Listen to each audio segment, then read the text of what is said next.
Hello there, my name's Ken Weller. Some of you might know me from tinkering with old bangers in my garage, always with a trusty mug of tea in hand.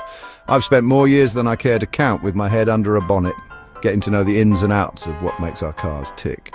Today, I want to have a natter about a little part that often gets overlooked but plays a massive role in modern engines. It's a bit of kit called the EGR valve.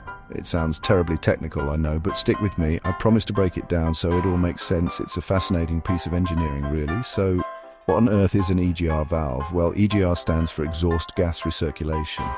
That's a bit of a mouthful, isn't it? Let's just think of it as a clever little tap. Imagine your car's engine is breathing in fresh air to mix with fuel, just like we do. Now imagine it also takes a tiny sip of its own breath, the exhaust fumes, and mixes that in as well. That's essentially what the EGR valve does. It opens and closes to let a small controlled amount of exhaust gas leave the exhaust pipe and travel right back into the engine to be burned again. It sounds a bit mad, I grant you. Why would you want to feed an engine its own fumes? It seems counterintuitive, doesn't it? You'd think you'd want nothing but the cleanest, purest air going in for the biggest bang. But this isn't about power, it's about being a bit more responsible. The EGR valve is a bit like a diplomat. It sits between the in and out pipes of your engine, carefully managing a relationship between them. Its job is to take a bit of the used stuff and reintroduce it to the new stuff.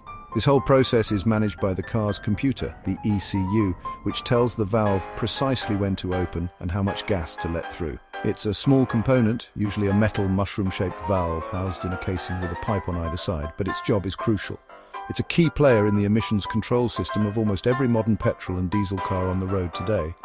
Without it, our cars would be much dirtier and we'd be breathing in some properly nasty stuff. It's one of those unsung heroes of the engine bay, quietly doing its job day in and day out to keep things running cleaner. So next time you pop your bonnet, see if you can spot it. It's an important little fella. Now let's hop in our time machine and go back a few decades. The story of the EGR valve really begins when we started to realize that our beloved cars were, well, a bit smelly and polluting. In the 1960s and 70s, cities like Los Angeles were covered in a thick brown smog. Scientists and engineers figured out that a lot of this was coming from car exhausts. It wasn't just smoke, it was invisible gases that were causing all sorts of problems for the environment and for people's health. Something had to be done, and car manufacturers were tasked with cleaning up their act. This was the dawn of emissions controls. The main villain in this story is a group of chemicals called nitrogen oxides, or NOx for short. These nasty gases are formed when you have very high temperatures inside an engine's combustion chamber. The intense heat and pressure cause the nitrogen and oxygen from the air we breathe to fuse together, creating this pollutant. NOx is what contributes to that horrible smog as well as acid rain. So the big challenge for engineers was simple. How do you lower the temperature inside the engine without making it less efficient? It was a proper head-scratcher, let me tell you. This is where our hero, the EGR valve, makes its grand entrance. The engineers came up with a brilliantly simple yet effective idea. What if they introduced something into the combustion chamber that wouldn't burn? Something that would just take up space and absorb some of the heat. Exhaust gas was the perfect candidate. It's mostly inert gas, meaning it doesn't really react or burn. By piping a little bit of it back into the engine, it dilutes the fresh air and fuel mixture. This means there's less oxygen available for the big bang of combustion, so by letting in a bit of exhaust, the EGR valve effectively lowers the peak temperature inside the engine cylinders. With a cooler combustion process, far less of that nasty NOx is created in the first place. It's a bit like adding a splash of water to a boiling pan to stop it from bubbling over. It's a preventative measure tackling the problem at its source, a simple mechanical solution to a complex chemical problem. It was a game changer, and it's one of the main reasons the air in our cities is so much cleaner today than it was 50 years ago. Absolutely brilliant. You might be thinking, all right, Ken, so it's good for the polar bears, but what's in it for my car? That's a fair question. It turns out that the EGR valve isn't just an environmental do-gooder, it can also bring some benefits to the engine itself. One of the main ones, especially in petrol engines, is that it can help prevent something called knocking or pinking. This is an uncontrolled, rattling explosion in the engine that can happen under load, and it's not good for the engine's health at all. It can cause serious damage over time if it's not kept in check. Because the recirculated exhaust gas cools the combustion chamber, it makes the fuel and air mixture less likely to detonate unexpectedly. This allows the engine's brain, the ECU, to be a bit more adventurous with its settings. It can advance the ignition timing, for example, which means it creates the spark a little earlier. This helps the engine to extract more energy from every single drop of fuel. So, in a roundabout way, the EGR valve can actually help your engine run more efficiently. It's a clever balancing act between cooling things down and getting the most out of the burn. Another benefit is that it can slightly improve your fuel economy. I know it sounds odd that adding exhaust fumes could make your car use less petrol, but it's true.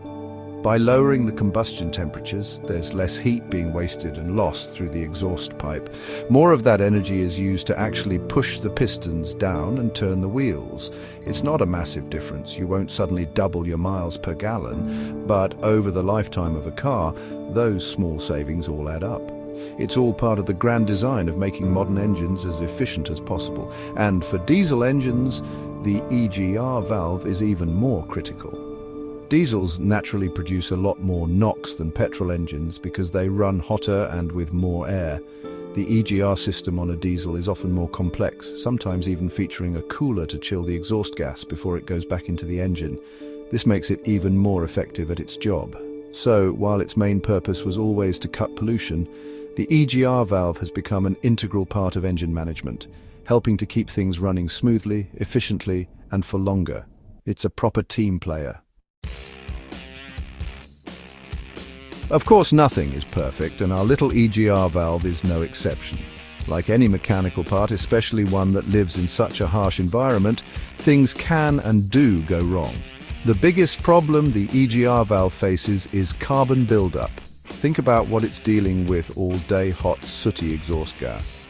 Over thousands of miles, that soot and carbon can start to stick to the inside of the valve and the pipes connected to it. Eventually, it can get so clogged up that the valve itself gets stuck. It's like a tap getting jammed with limescale. When the valve gets stuck, it can cause all sorts of bother. If it gets stuck open, it means exhaust gas is constantly flowing into the engine, even when it's not supposed to, like when you're idling at the traffic lights. This can lead to a really rough, idle, poor performance and stalling. Your car will feel sluggish and hesitant because the engine is essentially choking on its own fumes at the wrong time. You'll also likely see your fuel consumption go up, and the engine management light will probably pop on to say hello on your dashboard. On the other hand, if the valve gets stuck shut, then no exhaust gas can be recirculated at all. The engine will probably seem to run fine, maybe even a bit better at first. However, the combustion temperatures will now be running much higher than they were designed to. This means the engine will be producing a huge amount of NOx pollution, which is an automatic MOT fail. In some engines, this higher temperature can also lead to that dangerous engine knock we talked about earlier, which could cause long-term damage. It's a sneaky problem, that one. So what can you do? Well, sometimes the valve can be removed and given a good clean to get it working again, but often, especially if it's a bit long in the tooth, a complete replacement is the best bet. It's a common issue, especially on higher mileage diesel cars. It's just one of those maintenance jobs that comes with modern motoring. The EGR valve is a brilliant bit of kit that does a vital job, but it has a tough life. It fights a dirty war against pollution, and sometimes it becomes a casualty itself. Right, that's our little journey through the world of the EGR valve. I hope that's cleared a few things up for you. It's a clever part that made our cars cleaner and in many ways better. If you enjoyed this little chat and want to see more, do me a favour and give this a like, and maybe even subscribe for more tales from under the bonnet. Cheers.